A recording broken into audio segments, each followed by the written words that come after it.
The Castrol Academy of Military and Interstellar Sciences was famous for exactly three things: producing the galaxy's most elite officers, housing the largest xenobiology research complex outside the core worlds, and having a 0% human attendance rate until now. Cadet Elyra Trent, age 19, Earthborn, scholarship student, and stubborn to a fault, changed that statistic single-handedly. Her first month had been a storm of strange stares, mutters in languages she didn't understand, and an endless flood of assignments designed, she suspected, to see if a fragile Death Worlder could keep up with species bred for war. She could. What she couldn't handle was Sector 9. Sector 9 was where the Academy kept all its classified containment assets, which, in Academy slang, meant giant monsters that could pulp a shuttle with their forehead. Students weren't allowed anywhere near the place. Except in her xenobiology track, the professor assigned them to work there twice a week. That was how Elyra ended up walking down a corridor of reinforced alloy, staring at a door labeled Asset 47 Quarantined. Do not approach. Do not engage. Do not look it in the eyes. Professor Vrysk tapped his holopad. Cadet Trent. While your peers will analyze samples, you will perform atmospheric data readings near Asset 47's chamber. Do not enter. Do not touch anything. And do not breathe too loudly. That last line sounded like a joke until she saw the way her professor's antennae curled back in fear. Understood, she said, because she always did. Beginning, the beast and the human. Asset 47's chamber hummed with energy shields, thick barriers, and machinery built like the nightmares of engineers. The security staff looked like they expected a war to break out at any second. Inside the observation glass, a shape moved. Elyra froze. The creature was enormous, 4 meters tall, heavily muscled, covered in dark plates like obsidian armor. Its head resembled a cross between a wolf and a Komodo, with intelligent, burning gold eyes. Shackles thick as her torso bound its limbs. Its breathing alone made the chamber vibrate. That's a Vorkal Prime, isn't it? She whispered. The guard closest to her flinched. Don't say its species name. It might recognize it. Why is it here? She asked. The guard sighed. Because it survived. That answer raised more questions than it solved. Elyra placed her scanner on the ledge and tried to focus on her task: temperature readings, humidity calibration, atmospheric composition stability. But every time she moved, she felt the creature's gaze following her. Not attacking, just watching. She should have been terrified. Instead, something inside her pulled closer. Why do you look so sad? She whispered before she could stop herself. The Vorkal blinked slowly, head tilting like it was trying to understand her voice. The guard next to her nearly dropped his rifle. Cadet, step away. It's responding to you. I didn't do anything. But the creature huffed, a low, rumbling exhale, not hostile, just acknowledging. It felt like recognition. Over the next 2 weeks, Elyra was given the same assignment repeatedly. Day after day, she came to Asset 47's chamber. Day after day, it watched her approach. She got used to its presence. And eventually she started talking. Not loud enough for the guards to hear, but enough for the beast. You know, she murmured one afternoon while taking readings, you're the only one here who doesn't look at me like I'm about to explode. A deep rumble vibrated the air. A purr? She laughed under her breath. Yeah, exactly.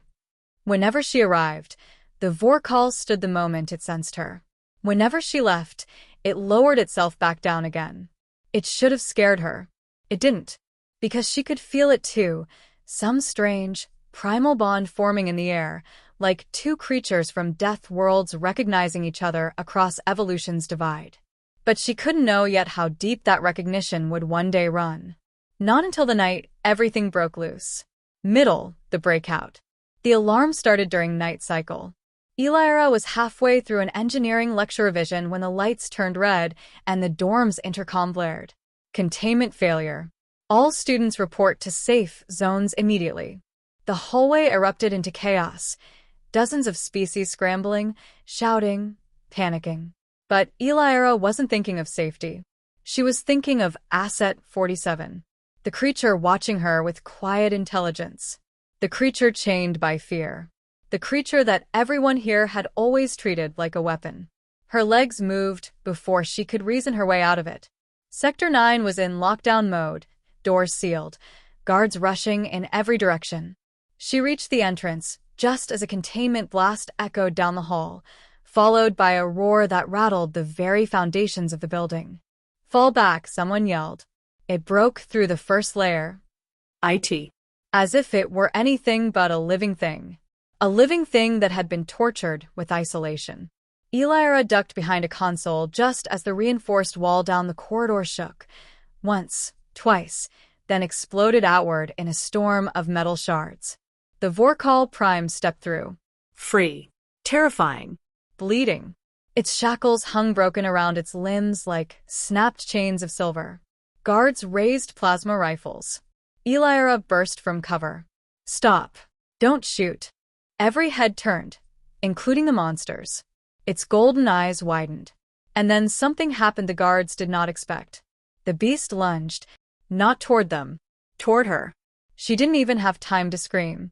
A massive arm wrapped around her torso, pulling her close.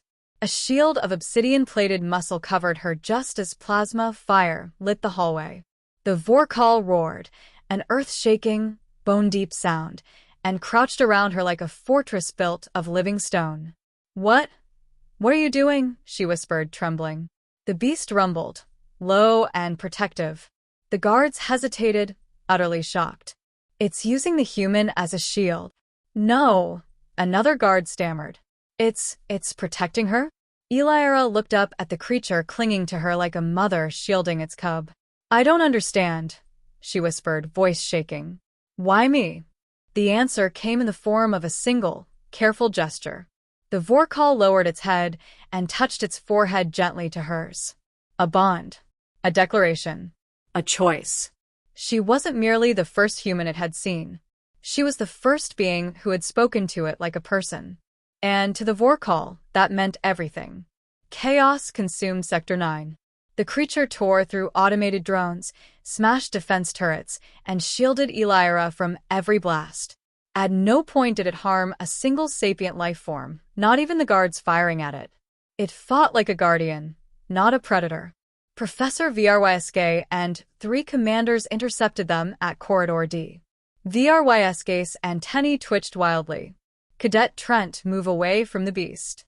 "She cannot," the commander hissed. "Look at its posture. She is imprinted upon." "Imprinted?" Elira repeated. VRYSK swallowed hard. Vorkal Prime's only imprint on something after catastrophic trauma. It marks the being they believe saved their life. Breaking that bond can send them into a feral rampage. "So, what do we do?" Elira asked. "We pray," VRYSK muttered. The Vorkal leaned over her, eyes bright, chest heaving. It looked ready to tear down the whole academy if she took a single step away. The standoff might have lasted minutes. Instead, the distant rumble of explosions cut it short. A new alarm blared. "Warning. Breach in Sector 9. Secondary asset escape detected." Another monster. Another creature freed in the chaos. And this one did not want protection. It wanted destruction. The feral one. Sector 9's far wall collapsed under a monstrous shape, longer, serpentine, with scythe-like limbs and a hiss that sprayed corrosive vapor. Asset 32. A Zarkan Reaver. A creature known to hunt its own kind for sport. The Vorkal's stance shifted instantly. It placed Elira behind it. It roared a challenge that shook dust from the rafters. The Reaver screeched and charged.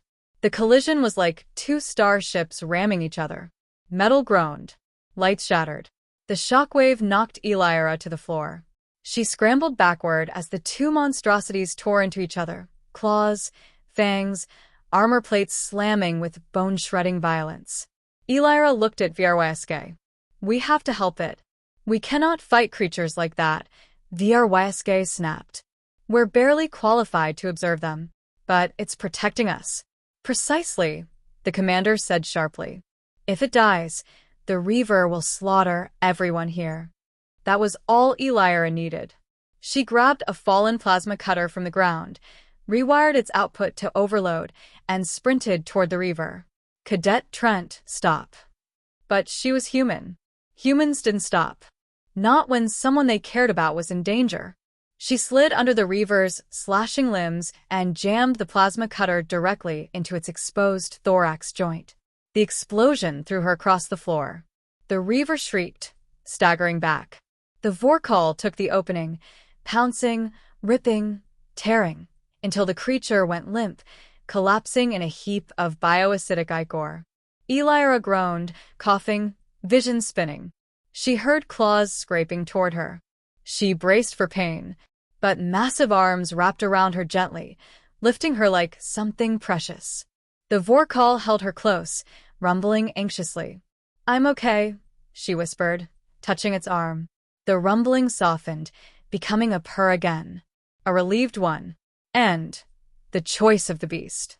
After the Reaver's defeat, the Academy was in shambles. Commanders debated what to do with Asset 47. Some wanted it terminated. Some wanted it returned to maximum containment. Elira stood beside the creature as a panel of high-ranking officers argued. "Cadet Trent," the Admiral said, "explain why this creature will not kill again." Elira swallowed. "Because it never wanted to." The Admiral raised a brow. "He protected me," she continued. "Protected all of us. He didn't attack a single sapient individual. He only fought the Reaver because it threatened everyone." The Admiral looked at the Vorkal, who stood perfectly still, expression neutral, waiting for her words like they determined its fate. "Beast," the Admiral called cautiously. "Do you understand her?" Golden eyes shifted to Elira, not the Admiral. The meaning was clear. "She is the only one he listens to," a commander muttered. Elira took a breath. "Let me work with him. Let me train him. The Academy wanted to study these creatures. Well, he wants to learn too. He wants connection." The room fell silent. Finally, the Admiral spoke. "Very well. Asset 47 will not be terminated."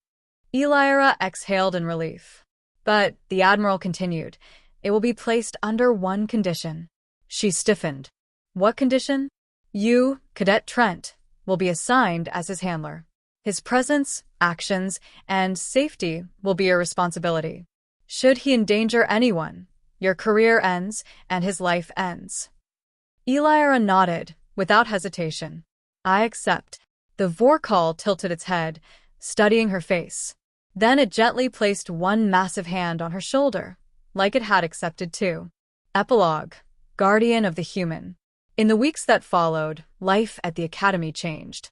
Where once she walked alone, she now walked with a 4-meter-tall obsidian guardian at her side. Students scattered at first, terrified, until they realized the beast behaved like a silent, hulking shadow following its favorite person. It learned her routines. It recognized her moods. It sat outside her classrooms, refusing to be moved. Rumors spread across the Academy. The human Deathworlder tamed a monster. No, the monster chose her. They fought a Reaver together.